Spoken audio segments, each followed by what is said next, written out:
Ei! E aí galera, beleza? No vídeo de hoje a gente vai falar sobre narrativas afrofuturistas. Solta a vinheta!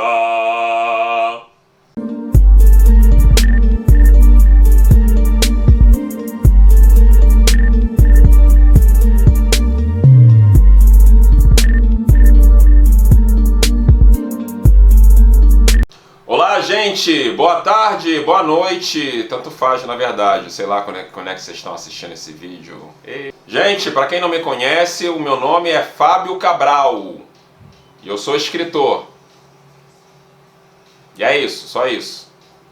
Eu sou autor dos livros Ritos de Passagem, de 2014, e O Caçador Cibernético da Rua 13, de 2017.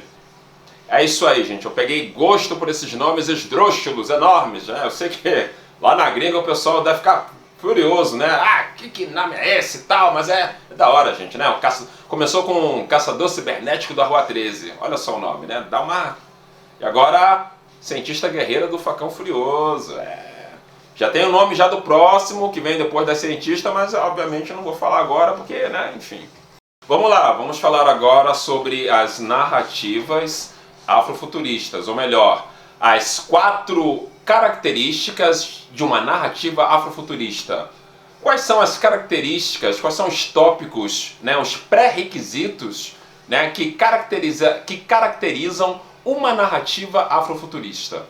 Ah, mas o que é afrofuturismo? Eu não sei. O que eu estou fazendo aqui? Eu não sei o que é afrofuturismo. Se você não sabe o que é afrofuturismo, por gentileza, veja o link aí na descrição, que a gente fez um vídeo bem legal, 14 minutinhos, uma introdução bem da hora, bem bacaninha sobre afrofuturismo. Então, por gentileza, assista aí. Vamos lá!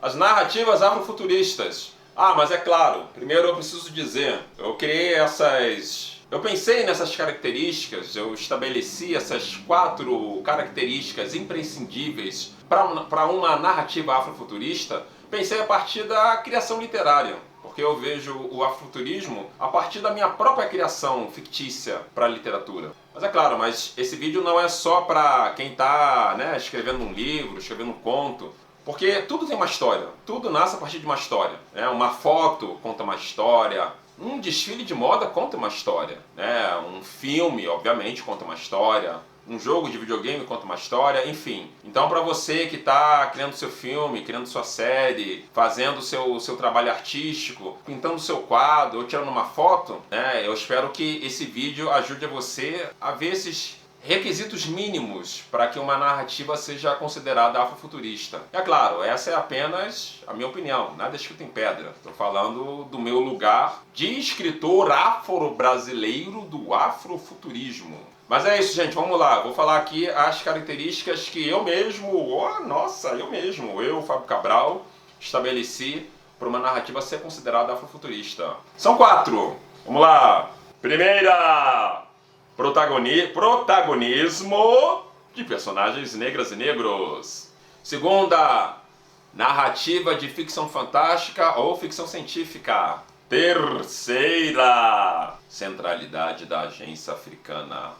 E quarta, e não menos importante, protagonismo de autores e autoras negras e negros. Vamos falar sobre a primeira característica, protagonismo de personagens negras e negras. Então, gente, esse seria o requisito, o mínimo do mínimo, o básico do básico, porque, afinal, se estamos falando de narrativas de pretensão afrocentrada, sobre essa questão de ser afrocentrada ou não, falaremos mais adiante no terceiro tópico, mas se são narrativas de pretensão afrocentrada, então o mínimo que se espera é que os personagens, pelo menos, né, os personagens principais, na verdade o mundo inteiro, pelo menos na minha perspectiva, né, sejam de pessoas negras e negros. Como eu já falei no vídeo anterior, não se trata de uma questão de mera representatividade. Ou seja, não é, como bem nos alerta o escritor nigeriano Kodu Eshun, não é simplesmente inserir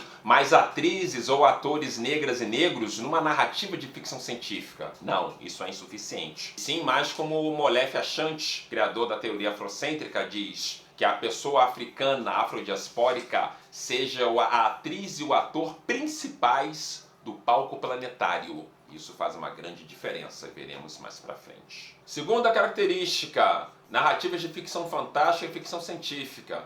A questão é que é o seguinte, o afrofuturismo nasceu a partir de experimentações ficcionais de pessoas negras em cima desses gêneros artísticos, desses gêneros literários, como por exemplo a música do Sun Ra, ou melhor, a música do George Clinton com seu coletivo musical Parliament Funkadelic, né, que nasceu a partir desses imaginários típicos de ficção fantástica e ficção científica. O afrofuturismo vem sendo associado desde o seu início a narrativas de ficção fantástica e ficção científica, porque é a partir daí que o movimento cultural surgiu, a partir das experimentações de pessoas negras em cima desses gêneros literários. Surgiu a partir desse questionamento: por que há tão poucas pessoas negras, tanto fazendo como representadas em narrativas de ficção científica ou ficção fantástica? Terceiro, centralidade da agência africana.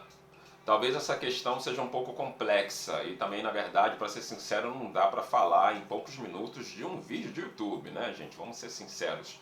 Mas eu vou introduzir mais ou menos a questão só para vocês entenderem melhor. Como eu disse anteriormente, não se trata de uma mera questão de representatividade, que fala aí, representatividade importa. Nossa, claro, reconhecemos, importa sim. Mas que representatividade é essa? Que é só colocar lá um pretinho, uma pretinha lá numa historinha e tá bom? Não. Na minha perspectiva, só faz sentido o afrofuturismo se ele for afrocentrado. E aí, afrocentrado, gente, não tem a ver só, né? Não é só simplesmente botar um pretinho ali. Opa, relacionamento afrocentrado não é só duas pessoas pretas se amando, não é só isso não, gente. É muito, muito mais. Afrocentricidade é a autoconscientização da pessoa afrodescendente, da pessoa afrodiaspórica, da pessoa africana, da pessoa preta como sujeito e agente atuando sobre a sua própria imagem cultural e de acordo com seus próprios interesses humanos. Molefe Achante, criador da teoria da afrocentricidade. Então, gente, é só ver a grande diferença. É afrofuturismo, o rapazinho com pistolinha, na nova trilogia da famosa franquia lá, né, de Atirando nas Estrelas? Não, gente, ele só tá um figurante preto ali, jogado ali só por questões de representatividade. Não, gente, é mais como, fazendo aqui o parâmetro que as pessoas conhecem mais, é mais como Pantera Negra, gente. Ou mais como o meu livro, O Caçador Cibernético da Rua 13! É, aquele merchandising. Mas é sério, gente. O que eu quero dizer é que o afrofuturismo só faz sentido enquanto movimento ficcional e mitológico,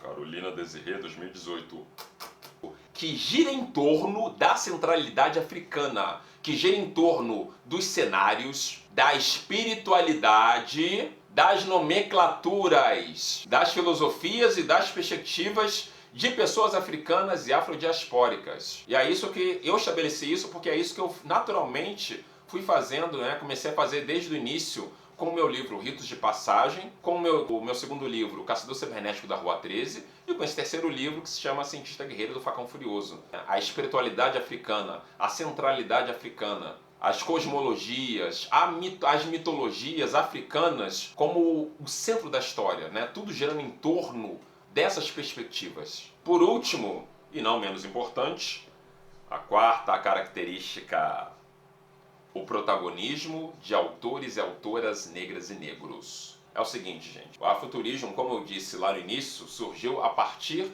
deste questionamento, porque havia e ainda há tão poucas pessoas negras produzindo, criando narrativas de ficção fantástica ou ficção científica. E o afrofuturismo vem sendo conceituado, não apenas por mim, mas por vários outros estudiosos, né, como botando uma característica principal que seja criado a partir da perspectiva negra, a partir da perspectiva africana, a partir da perspectiva afrodiaspórica. Porque o afrofuturismo nasce a partir da experimentação de nós, pessoas negras, de contarmos nossas próprias histórias, a partir da nossa própria perspectiva, a partir da nossa própria ótica, a partir da nossa própria agenda sem girar em torno da agenda de um outro, sem depender da boa vontade de um outro, sem depender de outras narrativas, de outras mitologias que não nos contemplam, sem depender de histórias que não foram feitas para nos contemplar. O afuturismo, para mim, nesse sentido, vai muito além dessa questão de representatividade. O afuturismo, para mim, é a autonomia da pessoa preta ser o que ela quiser, escrever o que ela quiser, fazer o que ela bem entender. E é por isso que eu estou dizendo que essas 4 características não são escritas em pedra. São as minhas perspectivas a respeito. Então por isso que eu ponho, né, como 4ª característica imprescindível para uma narrativa, seja uma foto, uma arte, uma ilustração, filme, obviamente livros, que sejam feitos sejam de autoria negra. Porque se for um afuturismo diferente disso, se for uma narrativa feita por uma pessoa não negra, e sei lá, e tá escrita lá como afuturismo, não faz sentido. Ah, mas o livro lá tem personagens negros! Tem protagonistas negros, o livro lá tem a espiritualidade de matriz africana, e lá, mas foi feito por uma pessoa que não é negra. Então, pra mim, isso é minha opinião, pra mim não é afuturismo. Se é feito por uma pessoa não negra, não é afrofuturismo. Ah, mas não pode limitar tudo em raças, somos todos iguais. Se fôssemos todos iguais, não seria, né, um movimento chamado afrofuturismo, que vem para suprir uma ausência, que vem para suprir uma falsa igualdade, que diz que contempla todas essas pessoas, só que não. Mas enfim, gente, é isso. Só vim dividir aqui um pouco com vocês as 4 características que eu considero imprescindíveis para uma narrativa ser considerada afrofuturista. Gente, então é isso. Então, qualquer coisa, né, tá o vídeo aí, o vídeo anterior sobre o que é afrofuturismo aí na descrição. Gente, claro, né, aqueles avisos de sempre. Por favor, curtam o vídeo, espalhem para os seus amigos, passem para as escolas, gente. Passem para as escolas, para as crianças saberem, passem nos seus grupos de trabalho. Se vocês quiserem saber mais sobre afrofuturismo, tá aí o e-mail aí na descrição. O e-mail se chama redeafrofuturismo@gmail.com, né? Lá vocês podem mandar suas propostas, podem mandar suas questões sobre afrofuturismo. E é claro, gente, por favor, aí nos comentários, comentem o que vocês acharam desse vídeo, comentem sobre futuros temas, sobre futuras questões, né? O que vocês querem que a gente fale sobre afrofuturismo, né? Tem alguma questão que vocês querem que a gente aborde, algum assunto que vocês querem que a gente fale, só põe aí, né? Comenta nos comentários sobre o que vocês querem ver mais sobre afuturismo, quais os próximos tópicos, os próximos vídeos que a gente está aí para trabalhar. É isso aí, gente. Valeu, gente! Até o próximo vídeo! Abraço, beijo! É nóis!